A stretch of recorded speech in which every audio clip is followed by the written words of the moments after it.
This is another episode of Stand-Up Comedy, your host and MC, celebrating 40-plus years on the fringe of show business. Stories, interviews, and comedy sets from the famous and not so famous. Here's your host and MC, Scott Edwards. I'm so lucky, again, to have in the studio one of the world-class comic magicians, a regular on TV, the 2019 Comic Magician of the Year, and a regular at my club, Laughs Unlimited, for a couple decades. Ladies and gentlemen, it's Larry Wilson.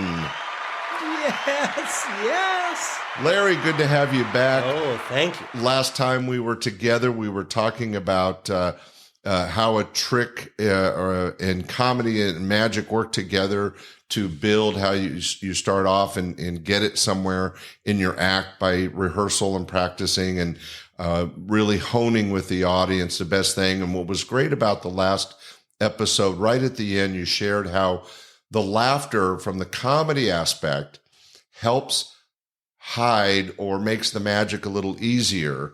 So a straight magician may not have that working for him. Right. But for a comic magician, it's one more tool in your arsenal to deflect the attention of the audience. But I'm going to take you down a more difficult road.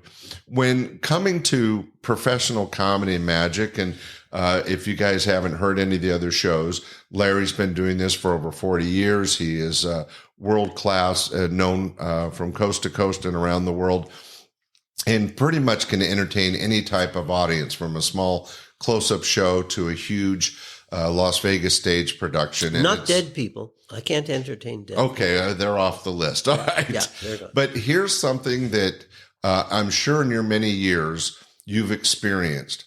And this all has to do with comedy and magic. Maybe you can explain what a magician does and then how a comic magician, what happens when a trick goes badly? For us naive, regular audience members, we will sometimes see when something goes awry and sometimes not. And I'll give you a great analogy. There was a certain magician that had to do his act in a different time format than he had hoped and wanted. And when he was presenting magically some doves, they were dead. Yeah. Now, it only happened, I saw this happen once. It was sad and yet hysterically funny at the same time, but mostly funny in the rearview mirror, as they say. But it was obviously a trick had gone awry, and there was no way for him to get out of it comedically or magically or anything. Right. It was just a sad situation that it now historically is funny. So I've done all the talking. Larry Wilson, as a comic magician and a straight magician, what happens when a trick goes awry from your side of the stage? Well, that's a very interesting question. It's one of the reasons that I have an advantage being a comedy magician. No one can tell when something goes wrong. Easy into that answer. That's right. I mean, I'll tell you, in my show Wonderland, there was about, towards the beginning of the show at one point, I would pull out a deck of cards and I would walk right up to someone in the front row. I'd spread the deck of cards, take any card you want. They'd take it, I'd stick it back in the deck, shuffle it up. They'd give it back to me. I'd put it in my pocket. I'd reach around. I'd pull a card, goes, "Is that your card?" And invariably they go, "No." And I'd say, "That's because it's not that kind of show." But aren't you there, though, using, not to be obvious, but aren't you, that would have been funny to the audience. So aren't you, in essence, using the comedy to mask a trick that failed? Well, there clearly it was intentionally a failure. But the point is, with my personality on stage, it's impossible to tell if something goes right or something goes wrong. Well, maybe we should speak of the average magician or comic magician, not somebody as exceptional as Larry Wilson. I know, but it's so dreadful to have to talk about it. Anyone besides myself. It almost seems like time is coming to a standstill. No, of course I see what you're saying. I can only guess. I've had horrible things happen to me, but I can usually cover it where the audience can't tell. In fact, somebody asked me to write an article for a magazine just recently about magicians. It's very funny. Magicians have a name, have a word they use to describe what you're asking about. Oh, no, really? Yeah. When something goes wrong, but the audience doesn't necessarily know it yet, but you know it, you have to figure out some way to get out of it. In other words, if you have, for example, in a card trick, you know the card has secretly been manipulated to the top of the deck. If you somehow sneak a peek and it's not on the top of the deck, you know you're in trouble because now you don't know where the friggin' card is. The audience doesn't know it yet. So somehow, how are you going to get out of it? That solution is called an out. Oh, really? Yeah. And magicians frequently... Ladies and gentlemen, make note. You've learned a new term for behind the scenes of magic. Magicians will frequently have multiple outs. Oh, if something can go wrong in a number of different ways, how are you going to handle it? And the audience is supposed to be kept in the dark. So they don't, I mean, this is interesting conceptually an idea about magic. This is why you never say in advance what's going to happen. Because it might not happen. So you have to be prepared in a way that you can present all this stuff and the audience isn't really sure exactly what's going on. Interesting. Well, so to bring it to stand-up comedy, what we're here on this series to discuss, the comparison would be that if a comic tries a new bit and it just lays flat and there's nothing from the audience, they don't calling it out, but they have always in their back pocket a joke that they know is going to work. Right. And so that you know, they will just cruise right past the quiet moment and go right if they're a pro. Right. An amateur freezes or stumbles or apologizes, which you never want to do. You never want to act like you made a mistake. And a pro will just go to some A material that he's kept just for that reason.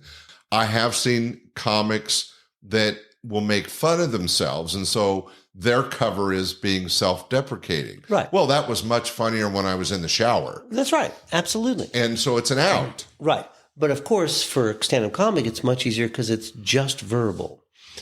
For a magician, frequently an out may involve some other piece of apparatus or a maneuver, some kind of... But they prepare for it. Oh, see, so me or our listening audience wouldn't know, but the regular audience is not made aware of the fact that in the industry, in the art form, this does happen and there's a professional way out of it. Right, exactly. Now, I can tell you some situations I've had where there was no out.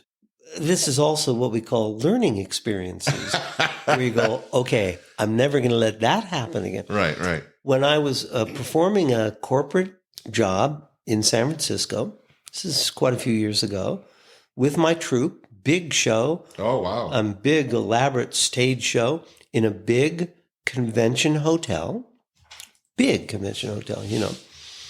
And I don't know, 400, 500 people in the room. You know, and we had a thing, without me revealing too much secret stuff about magic, there's a thing where I would disappear from stage and reappear at the back of the audience. Oh, yeah. We've seen that on other shows, other tricks.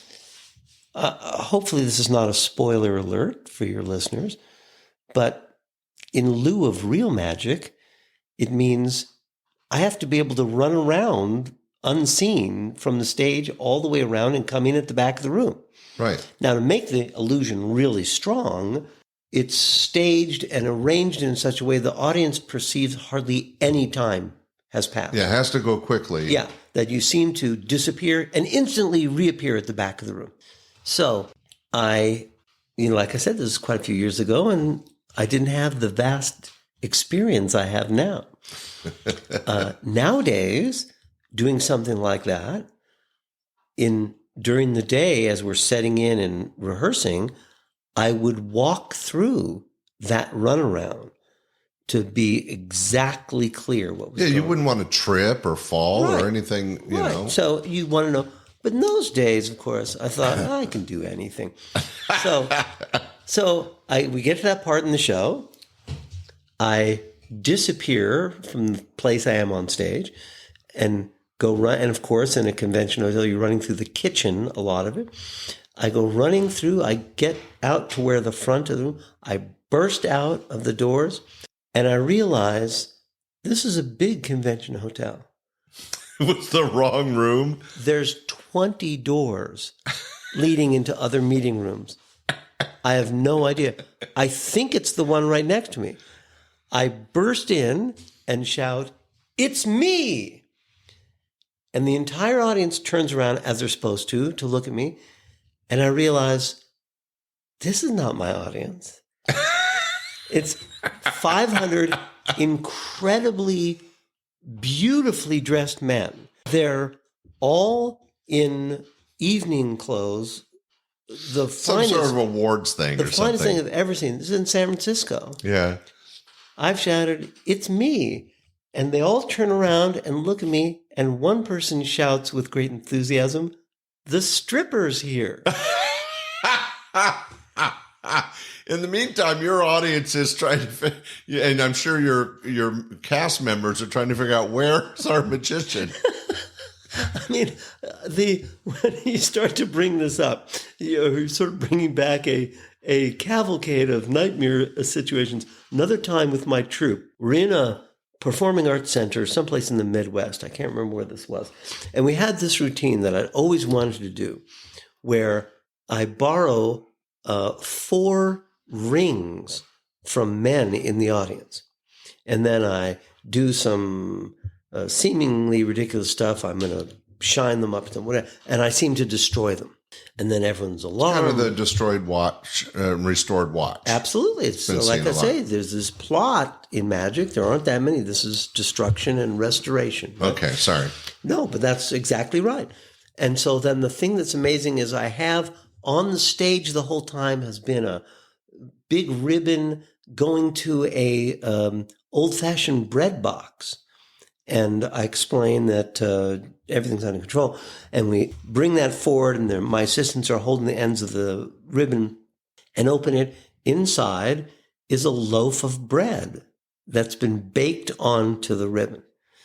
And I start to pull the bread to pieces. And there, tied onto the ribbon, are 3 rings.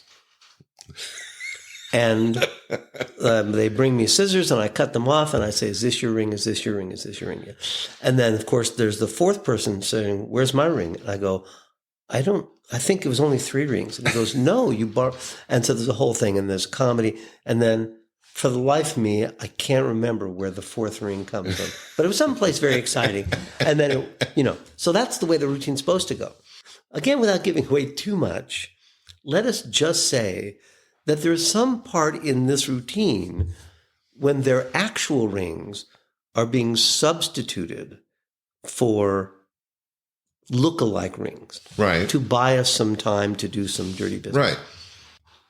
When it comes to that 4th ring, one of my assistants comes on stage and gives me the weirdest look.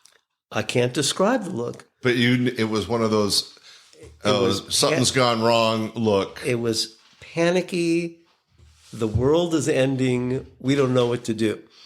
Later on, it was explained to me, they got confused backstage and weren't sure what were the real rings and what were the dummy rings. No, yeah. The dummies were that good. And somehow the look she gave me on stage without a word communicated all that.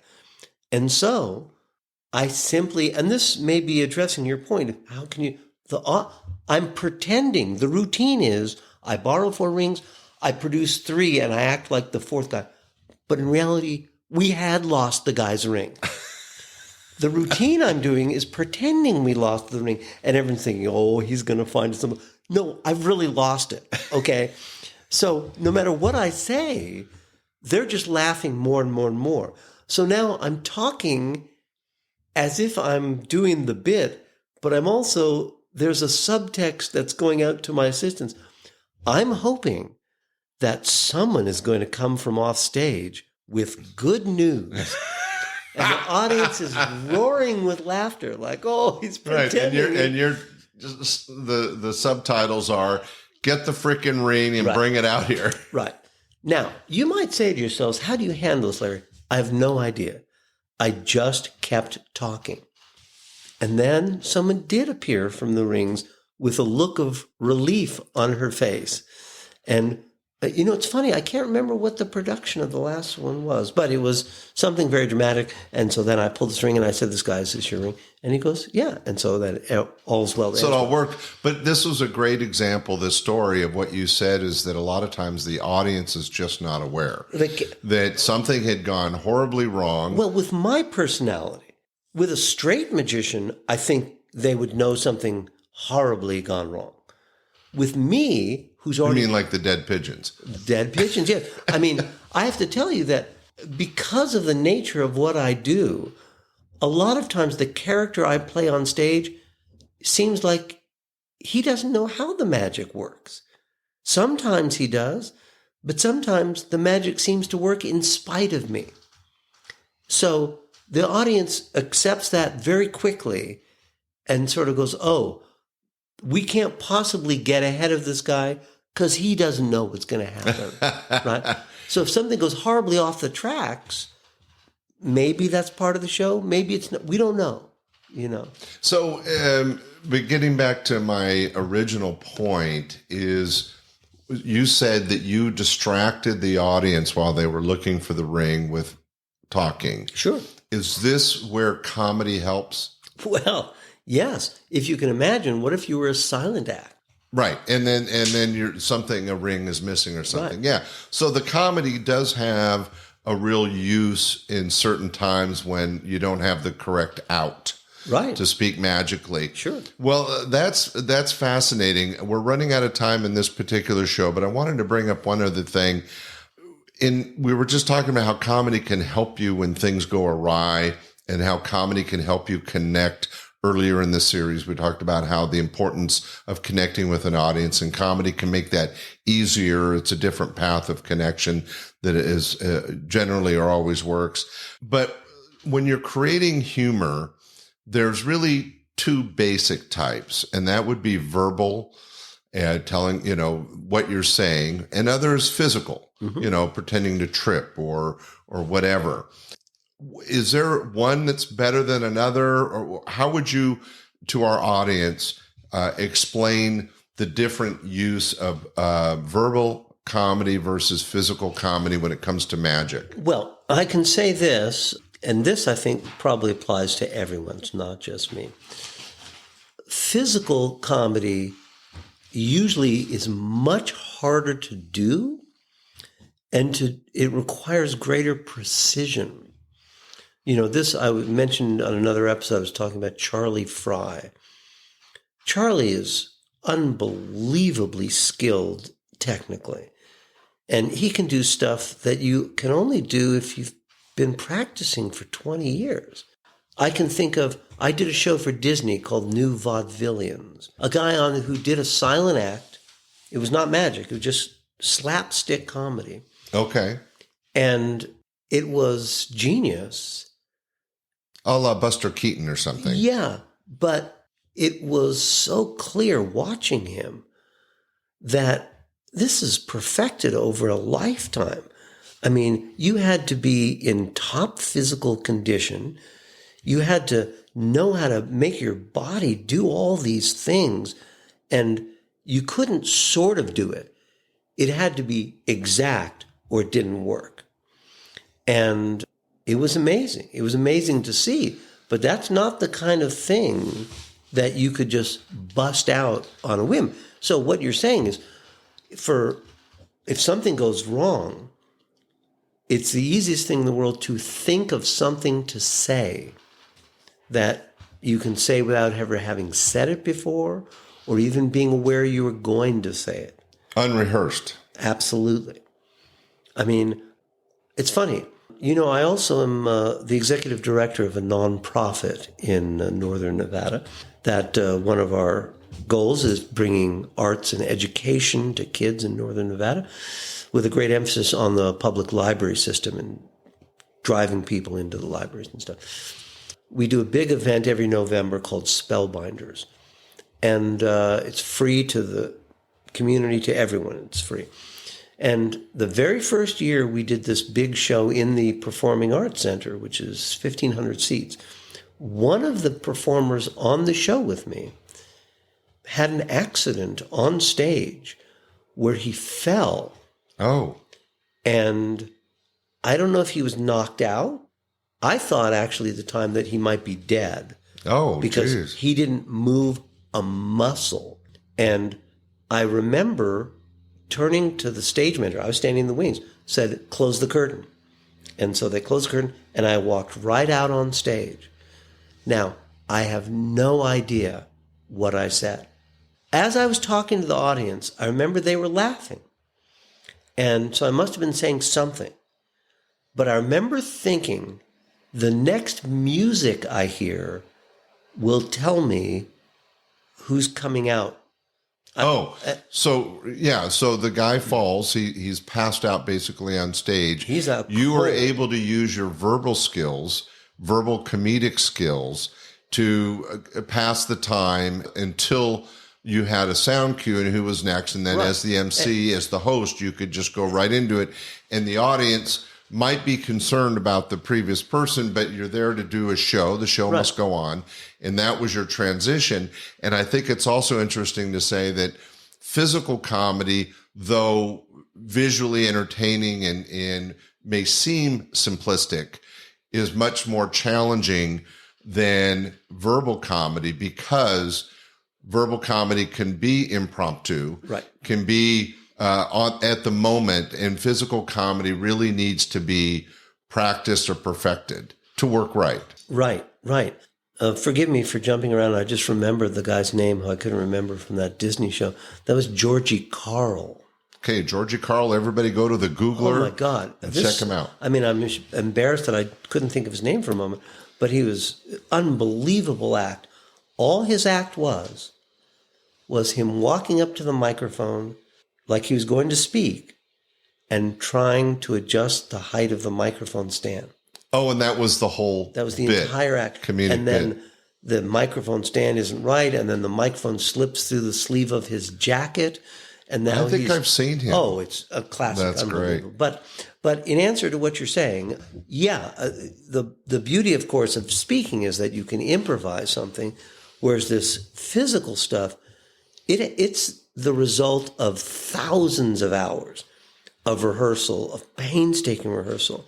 And so in that regard, I think if it's done correctly, the audience should not be aware of it.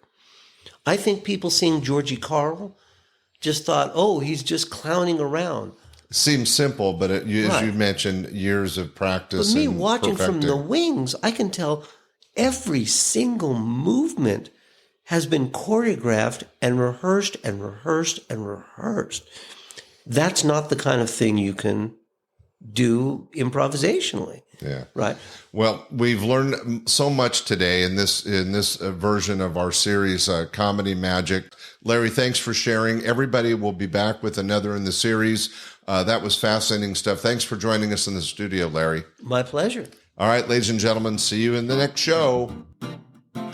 We hope you enjoyed this episode of Stand Up Comedy, your host and MC. For information on the show, merchandise, and our sponsors, or to send comments to Scott, visit our website at www.standupyourhostandmc.com. Look for more episodes soon and enjoy the world of stand-up comedy. Visit a comedy showroom near you.